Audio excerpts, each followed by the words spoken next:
Bonjour à tous, j'espère que vous allez bien. On se retrouve aujourd'hui pour une nouvelle vidéo dans laquelle on va parler de comment faire des rochers réalistes.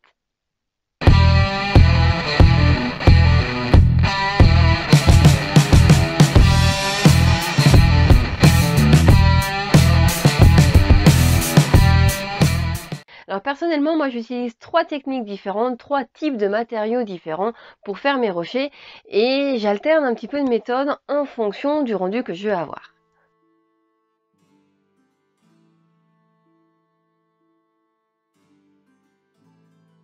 Pour faire tout ce qui va être pavé, petits rochers, petites roches, je vais essentiellement me servir de liège.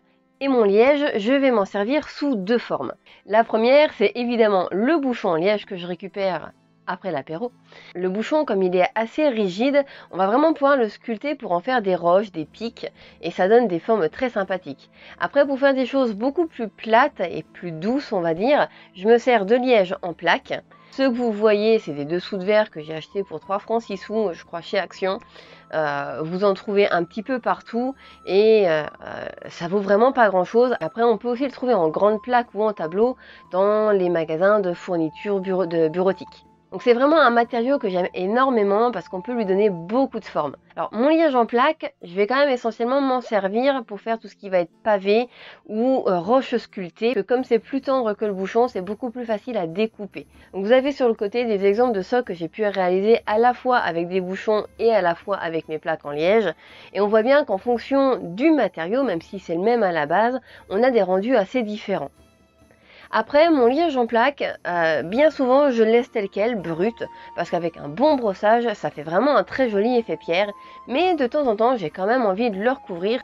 C'est le cas pour mon socle rivière de la dernière fois, que j'ai recouvert d'astro-granite pour intensifier un peu ce côté pierre.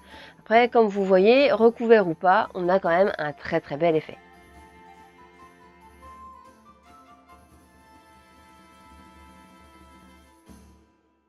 Le second matériau que je vais utiliser pour faire des rochers, et là on va quand même plutôt parler de grosses roches, voire d'éboulis, ça fait de très beaux éboulis aussi, c'est le polystyrène.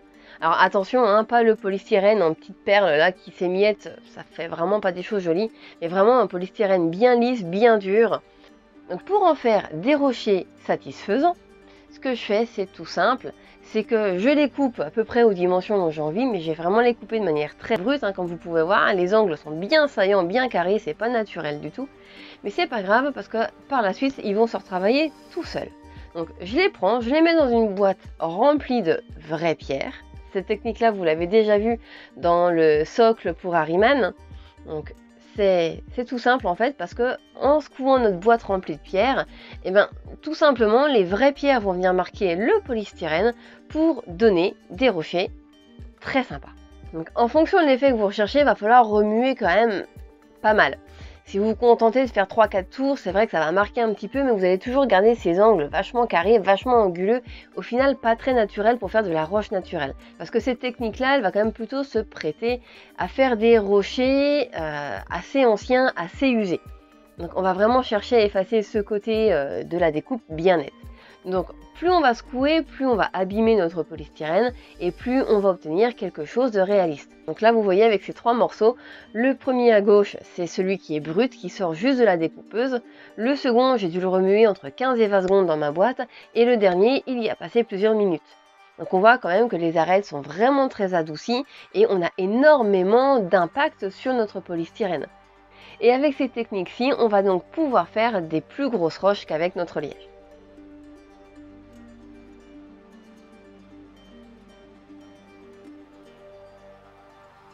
Donc, le troisième matériau, lui, il va encore une fois se prêter à un usage très différent. Moi, je m'en sers vraiment pour faire des grosses roches, des très grosses roches. Je vais donc me servir d'écorce de pin. Et cette technique-ci, vous l'avez vu aussi dans deux différents socles que j'ai pu réaliser dernièrement. C'est vraiment un matériau fantastique. Ça se peint bien, ça se brosse bien pour être plus exact d'ailleurs, et on peut vraiment lui donner l'aspect qu'on veut. Au final, ça se prête aussi bien à faire des décors entre guillemets naturels pour des mondes comme sur la Terre, hein, avec des roches rouges-orangées comme dans les Rocheuses aux États-Unis, ou de la roche plutôt grise comme on peut rencontrer sur nos bords de mer. Mais on peut très bien la peindre en bleu ou en rose pour faire des décors sur des mondes Xénos. Ça marche très bien. Ça fait aussi naturel au final, puisqu'on a quand même quelque chose de très strié, où on a vraiment l'impression qu'il y a eu des intempéries et du vent qui l'ont sculpté pendant des milliers d'années. Donc l'avantage de ça, c'est que vous avez tout de suite un gros bloc et ça meuble énormément et ça rend vraiment super bien. Vous voilà maintenant paré pour faire de magnifiques rochers réalistes pour vos socles et vos dioramas. Alors j'espère que cette vidéo vous a plu, que vous avez appris des choses, que ça vous aura donné plein d'idées. Personnellement, je me suis bien amusée à la faire et ça m'a redonné plein d'idées pour un diorama qui me trotte dans la tête depuis un petit moment.